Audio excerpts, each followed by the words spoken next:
नमस्कार दोस्तों, मैं आपका अपना biology teacher green world publication YouTube channel पर आप सभी मित्रों का स्वागत करता हूं। जैसा कि आप सभी जानते हैं, छठे नंबर पे आप देखेंगे बायोलॉजी के आधार पे दूसरा और साइंस के आधार पे छठा चैप्टर आपका है, जिसका नाम है नियंत्रण एवं समन्वय, कंट्रोल एंड कोऑर्डिनेशन। इसका क्या मतलब? एक तो है कंट्रोल, दूसरा है कोऑर्डिनेशन। कंट्रोल के साथ साथ समन्वय स्थापित करना है, यानी क्या करना है? कोऑर्डिनेशन भी करना है। ठीक है, बढ़ते हैं चैप्टर की तरफ। देखें, जो कुछ शार्ट स्टोरी समरी के रूप में क्वेश्चंस बुक में आपको प्रोवाइड की जाएगी या की जा रही है, उनमें देखें कुछ पॉइंट हैं जो कि आपको समझना चाहिए और इनको ही हम आप क्या करेंगे, आगे डिस्कस करने वाले हैं। पर्यावरण परिवर्तन जिनके प्रति जीवधारी अनुक्रिया करते हैं या प्रतिक्रिया करते हैं, उन्हें उद्दीपन कहलाते हैं। यानी वह सारी क्रियाएं या कोई भी वस्तु जो कि अगर जीवों के संपर्क में आए तो उसके प्रति वह कोई अनुक्रिया या प्रतिक्रिया करे, तो क्या होगा दोस्तों? उसी को आप क्या कहेंगे? स्टिमुलस या उद्दीपन।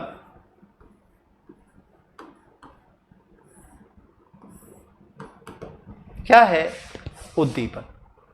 यह जो उद्दीपन वाला पोर्शन है, इसे आप किसी माध्यम में देखेंगे तो उद्दीपन आपका पाया जाएगा, जिससे क्या होगा? स्टिमुलेशन या उद्दीपन की प्रक्रिया होगी और ऑर्गेनिज्म रिस्पांस करेगा। जैसे अगर सामने आपके आग जल रही हो और आप तेजी से जा रहे हो, अचानक आग आपके सामने जलती हुई मिल जाए तो आप तुरंत पैर को रोकते हैं, रुक जाते हैं या बैकवर्ड डायरेक्शन में भागते हैं। तो आग तो आपकी क्या हो गई? स्टिमुलस या उद्दीपन हो गई और आपका भागना, हटना या बचना प्रतिक्रिया हो गई। तो इस तरह से दोस्तों उद्दीपन के अनुसार जीव क्या करता है? क्रियाएं करता है। आगे दिया है, उद्दीपनों के प्रति अनुक्रिया जीवधारियों का क्या है? अभिलाक्षणिक लक्षण है, गुण है। यानी वह जरूर कोई अगर जीवधारी है तो जो उद्दीपन है उनके अनुसार वह क्रियाएं जरूर प्रदर्शित करेगा। यह इंपॉर्टेंट हो जाता है। आगे बढ़िए। एक जीवधारी के शरीर के विभिन्न अंगों का एक सही तरीके में कार्य करना तथा उद्दीपन के प्रति सही अनुक्रिया करना समन्वय कहलाता है। तो याद रखेंगे, विभिन्न अंगों का सही तरीके से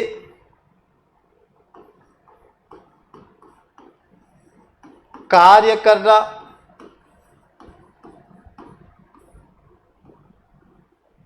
साथ ही साथ उद्दीपन के प्रति अनुक्रिया करना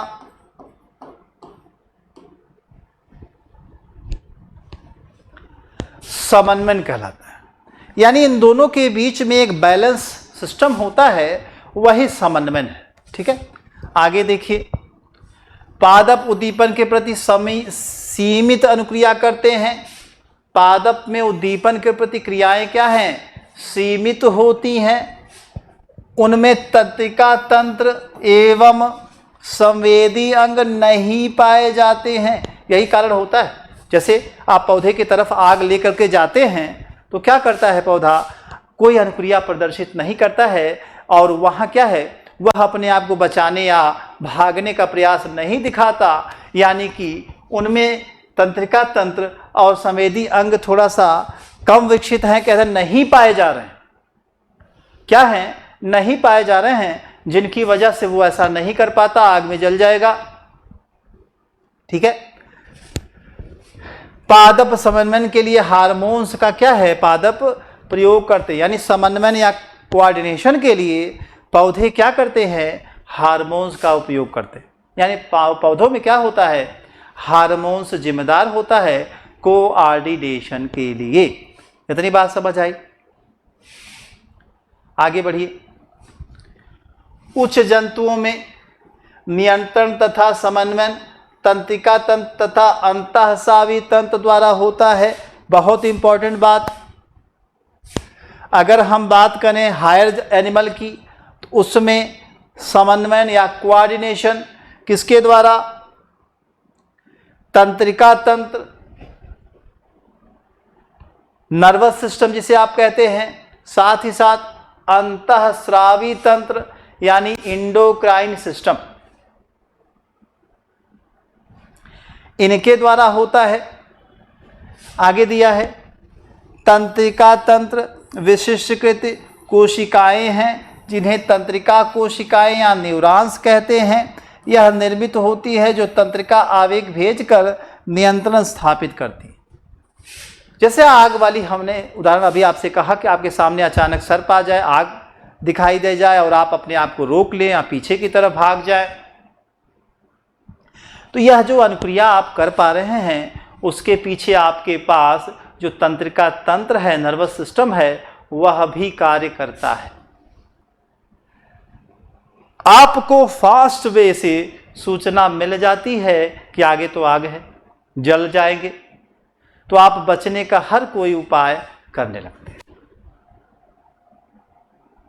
यह बात आपको ध्यान से समझ लेनी चाहिए। आगे देखिए। अब इस चीज को, क्योंकि कोई चीज जैसे मान लीजिए हमारे हाथ में यहां पिन चुभ हो ही जाए तो यहां से जानकारी यहां कैसे पहुंच जाती या मस्तिष्क तक कैसे जानकारी पहुंच जाती है, तो आप कहेंगे तंत्रिका कोशिकाओं का जाल पूरे शरीर में विकसित है, पड़ा हुआ है, पाया जाता है।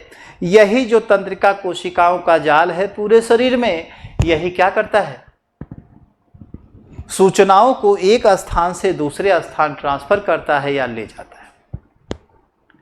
क्योंकि सूचनाएं एक जगह से दूसरी जगह तंत्रिका कोशिकाओं के द्वारा जाती हैं, या फिर एक चीज यहां और कह दिया अंतःस्रावी तंत्र, जिनसे क्या होता है, हार्मोन्स जैसे पदार्थ का स्रावण होता है जो कि कोई भी जो रिस्पॉन्स है वह प्रदर्शित करने का काम करते हैं।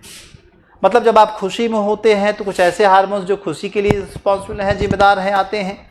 क्रोध में होते हैं तो क्रोध वाले हार्मोन्स आपको आपके शरीर में सिक्रीट होने लगते हैं। इस तरह की चीज़ें भी बॉडी में हैपन होती हैं या कह दे घटित होती हैं। आगे देखिए। अंतःस्रावी तंत्र अंतःस्रावी ग्रंथियों से बना होता है जो हार्मोन्स द्वारा रासायनिक संदेश भेजकर नियंत्रण स्थापित करता है। स्क्रीन पे देखेंगे दोस्तों, आपको बातें समझ में आ रही हैं कि नहीं आ रही हैं? नहीं आ रही हैं तो कमेंट सेक्शन में आप जरूर पूछें। आगे दिया है तंत्रिका कोशिकाएं न्यूरॉन्स तंत्रिका तंत्र की संरचनात्मक तथा क्रियात्मक इकाई होती है। तो आपको पहले भी बताया जा चुका है, न्यूरॉन्स का है स्ट्रक्चरल और फंक्शनल यूनिट है किसका? तंत्रिका तंत्र का। इतनी बात समझ आ गई। बढ़ते हैं दोस्तों अगले पेज पर।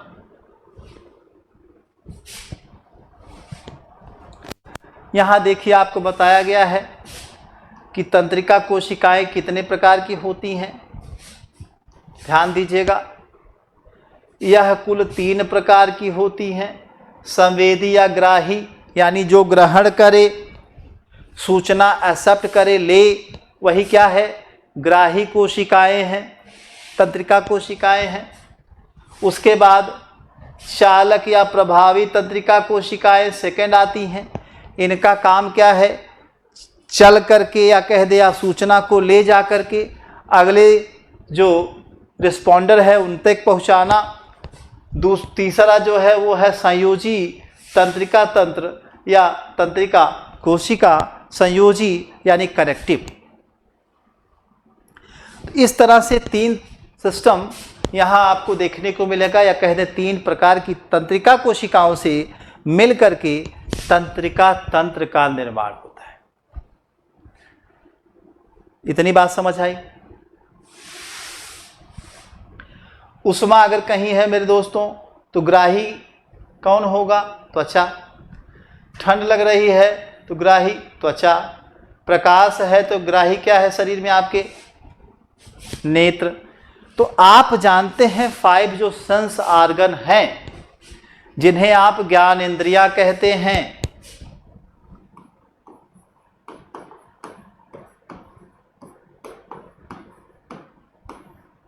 जो कि संख्या में 5 हैं। आँख, कान, नाक,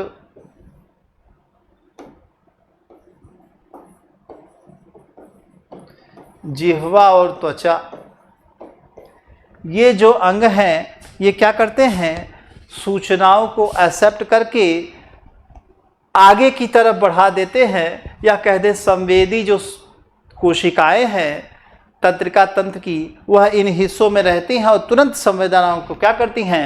एक्सेप्ट कर लेती। यही संविधाएं जो सूचनाएं हैं दोस्तों आगे की तरफ बढ़ जाती हैं और धीरे धीरे यह जानकारी अगले स्टेप में चालक और उसके बाद संयोजी तंत्रिका कोशिकाओं तक पहुंचते हुए मस्तिष्क तक पहुंच जाती है। और देखेंगे आप क्विक रिस्पांस के थ्रू मस्तिष्क नहीं कर पाता, कौन करता है? मेरुरज्जु का जो हिस्सा है ना, वह हिस्सा क्या करता है? क्विक रिस्पांस करता है और ब्रेन थोड़ा सा सोच करके रिस्पांस करता है, बट रिस्पांस करता है। इन्हीं रिस्पांस की वजह से आप अपने आप को बचा पाते हैं किसी घटना से, या कहीं आप सजग हो पाते हैं, या तमाम ऐसी एक्टिविटीज़ है जो आप कर पाते हैं। एक ग्राही तंत्रिका कोशिका संवेदी तंत्रिका कोशिकाओं का एक समूह होता है जो एक उद्दीपन के प्रति संवेदी होता है, पर्यावरण के विभिन्न उद्दीपन के प्रति संवेदी होता है। जहां आप देख लीजिए अलग अलग आपको उद्दीपन और उसके स्थान भी बता दिए गए। 1, 2, 3, 4, 5। यहाँ त्वचा भी दे दिया गया।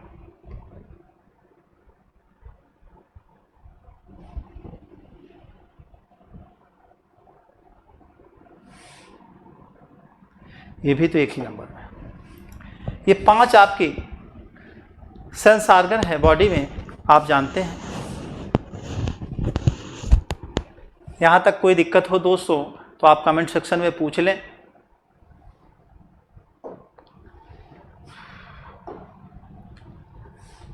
अगला जो पोर्शन है वो क्या है देखें। कह रहा है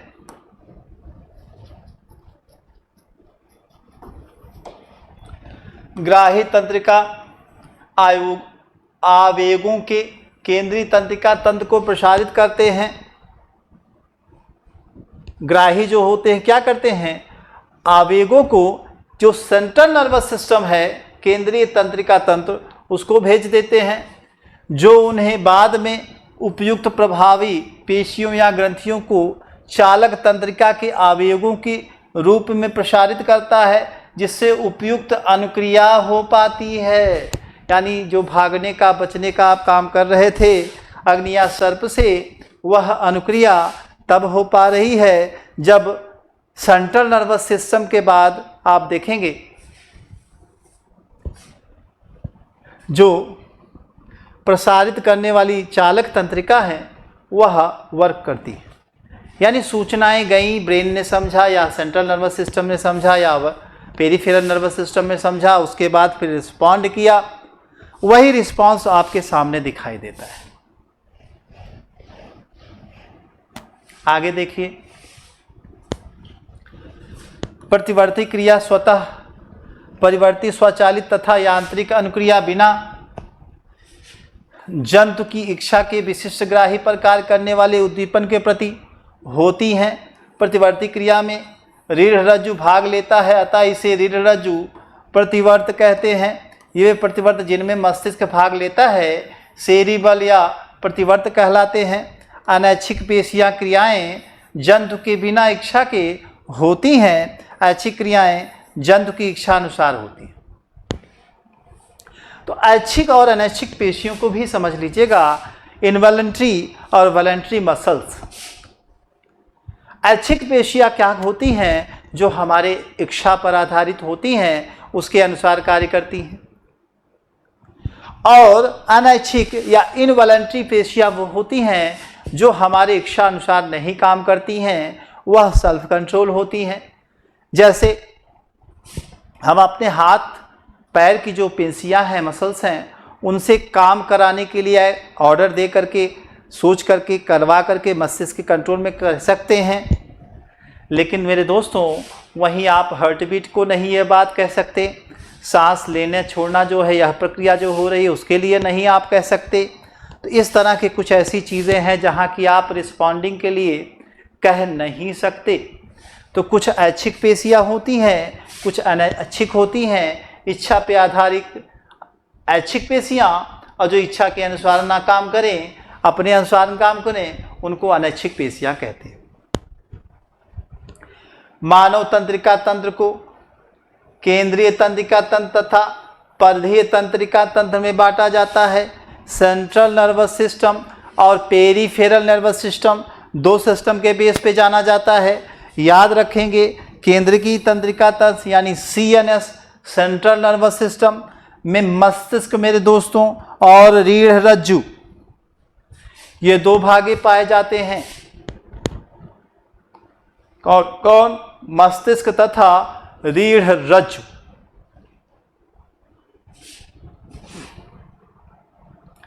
सेंट्रल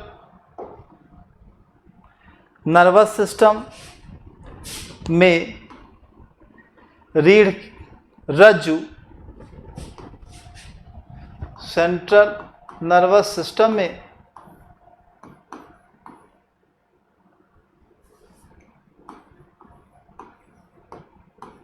रीढ़ रज्जु एक पाया जाता है। दूसरा मस्तिष्क या ब्रेन।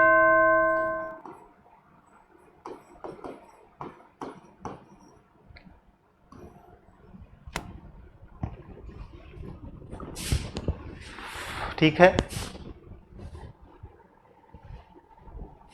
देखिए यहां मध्य मस्तिष्क में क्रूरा, सेराइब्रा तथा अग्रपश्च कालिकुली होते हैं। मध्य मस्तिष्क गर्दन, सिर तथा धड़ नेत्र पेशियों की सेकंड प्रतिक्रियाओं को क्या करता है? नियंत्रित करता है।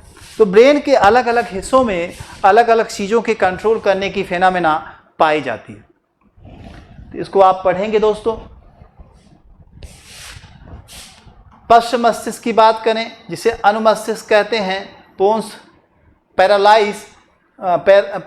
बेरोलाई या मेडुला ऑब्लांगेटा होता है।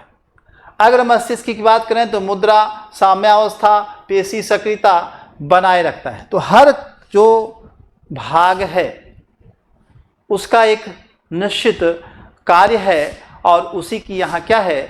चर्चा हो रही है। इसे ध्यान से दोस्तों समझ लीजिए। जो पोन्स बोरलाई श्वसन का क्या करता है? नियंत्रित करता है। कई बार ये पूछा गया है, इसे ध्यान रखिएगा। श्वसन नियंत्रक कौन सा है? तो पोन्स बेरोलाई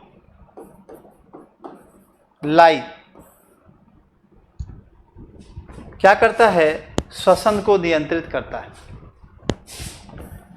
ठीक है।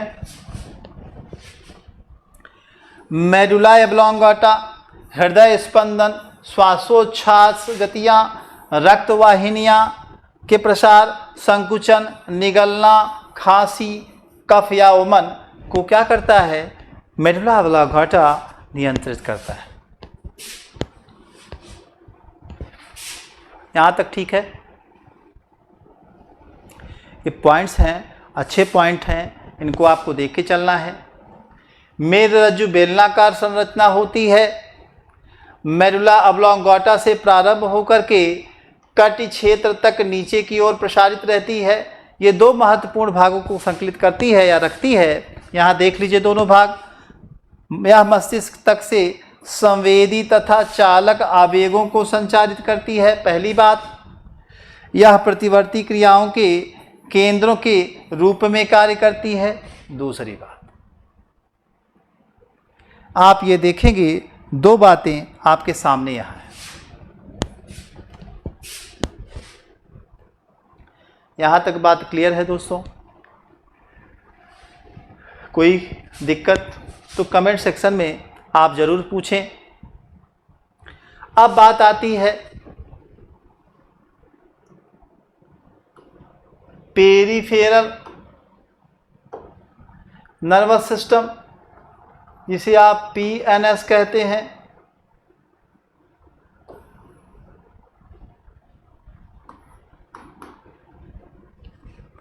परिधीय तंत्रिका तंत्र केंद्रीय तंत्रिका तंत्र को शरीर के विभिन्न अंगों से जोड़ता है। याद रखिएगा, जो परिधीय या पेरिफेरल नर्वस सिस्टम होता है वह शरीर के अन्य हिस्सों को सेंट्रल जो भाग है या कहते हैं सेंट्रल नर्वस सिस्टम है उससे जोड़ने का काम करता है।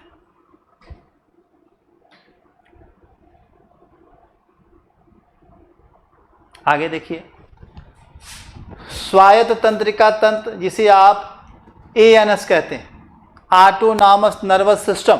ANS यानी ऑटोनॉमस, जो स्वशासित हो, किसी के शासन में ना काम करते हुए अपने शासन में काम करे, अपने द्वारा रेगुलेट हो। आगे देखिए, शरीर की अनैच्छिक गतिविधियों को नियंत्रित करता है, जो हमारी इच्छा पे आधारित नहीं हो, जैसे हार्ट बीट का चलना, सांस का अंदर आना बाहर जाना, जो रेगुलेट कहते हैं, लंग्स का यूज होना, लंग्स का जो है सर्कुलेशन होना, ये सारी चीज़ें है ना।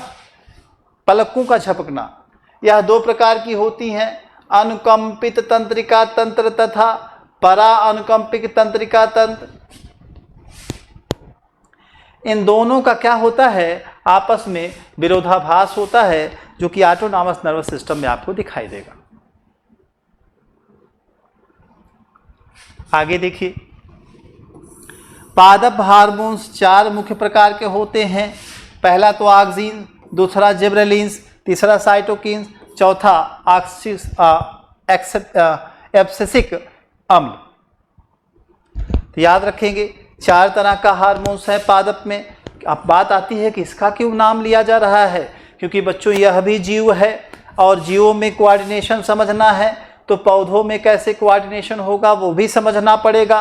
वहाँ भी हार्मोन्स कुछ है ऐसा काम करता है, वहाँ सेंट्रल नर्वस सिस्टम जैसा कोई सिस्टम नहीं है, लेकिन हार्मोनल सिस्टम है, तो उसकी चर्चा होती है। बात करते हैं ऑक्सिन्स, जिबरेलिन्स तथा साइटोकाइन्स पादप की क्या करते हैं, वृद्धि को प्रेरित करते हैं, जबकि एब्सिसिक अम्ल वृद्धि को क्या करता है, रोक देता है। यानी ये ऊपर के 3 जो हैं, ऑक्सिन, जिबरेलिन, साइटोकाइनिन, ये क्या करते हैं, प्रांत को ग्रो कराते हैं, वृद्धि कराते हैं, लेकिन वहीं टांग खींचने का काम या रोकने का काम एब्सिसिक एसिड करता है। क्लियर है? पादप उद्दीपनों के प्रति होने वाली पादप गतियां 2 वर्गों में वर्गीकृत हैं, अनुवर्तन, अनुकुंचन। अनुवर्तनी गतियों में उद्दीपन की दिशा पादप भाग की गति की दिशा निर्धारित करता है। ठीक है, नेस्टिक मूवमेंट और 2 मूवमेंट होता है, उसी को कहने हैं अनुवर्तन और अनुकुंचन। ठीक है, तो अगर जो है अनुवर्तन की बात करें,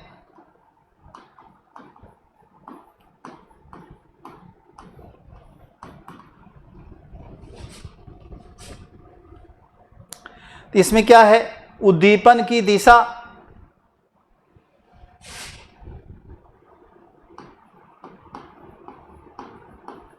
उद्दीपन की दिशा पादप की गति की दिशा होती है।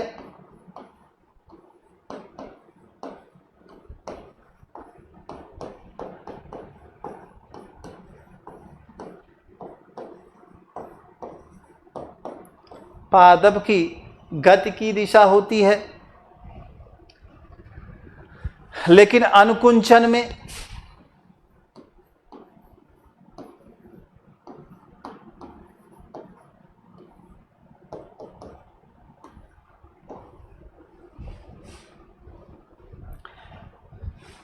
गतियों में उद्दीपन की दिशा गति की दिशा निर्धारित नहीं करती। तो यहाँ उद्दीपन क्या है, गति की जो दिशा है वह निर्धारित नहीं करती।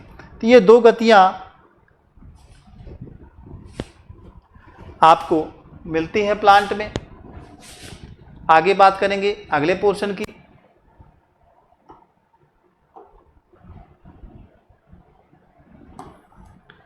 दिया गया है एड्रिनल मेडुला से एड्रेनलिन तथा नार एड्रेनलिन स्रावित होता है। ये हार्मोन्स है, ये मानव शरीर के आपातकालीन परिस्थितियों में मुकाबला करने के लिए तैयार करता है। यानी विषम परिस्थिति अगर आ जाए तो एड्रेनलिन तथा नार एड्रेनलिन नामक हार्मोन्स निकलता है। इन्हें उड़ो और लड़ो हार्मोन्स के नाम से भी जाना जाता है। याद रखिएगा, उड़ो व लड़ो हार्मोन्स।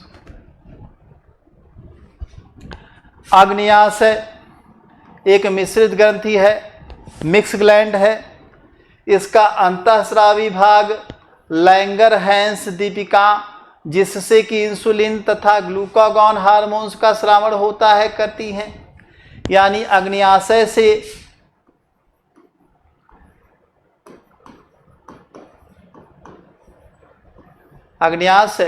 इसमें पाया जा रहा है क्या, अंतः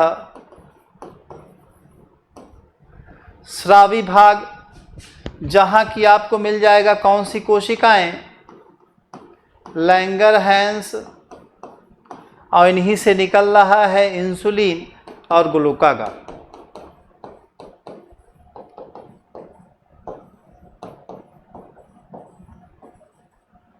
इंसुलिन और ग्लूकागॉन ये दोनों हार्मोन्स हैं।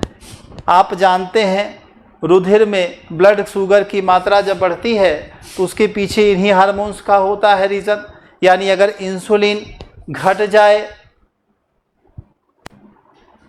तो ब्लड शुगर बढ़ जाती है, तो ग्लूकागॉन और इंसुलिन हार्मोन्स दोनों मिल करके शुगर लेवल को ब्लड में मनुष्य के मेंटेन करने का काम करते हैं। आ रही है बात समझ में? आगे देखिए, वृषण टेस्टोस्टेरोन का स्रावण करते हैं, जो नर जननांगों में सेकेंडरी लक्षण के लिए जिम्मेदार होता है। ये तो मैंने बताया नहीं कि आपकी क्लास में नहीं, दूसरी क्लास में हुआ था। टेस्टोस्टेरोन हार्मोन्स जो है क्या है, मेल हार्मोन्स है, जो मेल में कैरेक्टर्स निर्धारित करता है। अंडाशय में एस्ट्रोजन, प्रोजेस्टेरॉन, रिलैक्सिन, ये 3 हार्मोन्स होते हैं जो कि काम करते हैं। वहीं पीनियल बॉडी मस्तिष्क की छत पर स्थित होती है, जो कि मेलेटोनिन का स्रावण करती हैं, जो त्वचा के रंग के लिए जिम्मेदार होता है तथा जनदों की क्रिया प्रणाली को भी ये नियंत्रित करती है। याद रखेंगे कौन, मेलेटोनिन। ठीक है, आगे थाइमस हृदय के नज़दीक स्थित होती हैं, जो थाइमोसिन का स्राव करती हैं, जो वृद्ध तथा लिम्फोसाइट की संख्या वृद्धि को प्रेरित करता है। और लिम्फोसाइट क्या है, WBC, RBC, प्लेटलेट्स में आपने नाम एक सुना होगा T4 सेल्स, जिन्हें लिम्फोसाइट सेल्स के बेस पे भी जाना जाता है। आगे बढ़िए, ये कुछ पोर्शन रहा मेरे दोस्तों जो थ्योरी के इम्पॉर्टेंट क्वेश्चंस या आप कह दें इम्पॉर्टेंट पार्ट को कवर करता है, 60 पॉइंट के रूप में आपको समझाने का प्रयास किया गया। अगर और इसमें कोई चीज़ हो जो आप जानना चाहते हैं तो कमेंट सेक्शन में आप अपने क्वेश्चंस को बताएं, उस पर हम आप डिस्कस करेंगे और उसका आंसर देने का प्रयास करेंगे। मिलते हैं नेक्स्ट सेक्शन में। आगे बढ़ने से पहले दोस्तों, हम नेक्स्ट वीडियो में आपके साथ हों, इसके लिए क्या है, आप green world publication YouTube channel को सब्सक्राइब करें, लाइक करें, शेयर करें और बेल आइकन दबाना ना भूलें, जिससे जो भी वीडियोज़ हों वो आपको मिलती रहे। मिलते हैं दोस्तों नेक्स्ट वीडियो में, तब तक के लिए थैंक यू।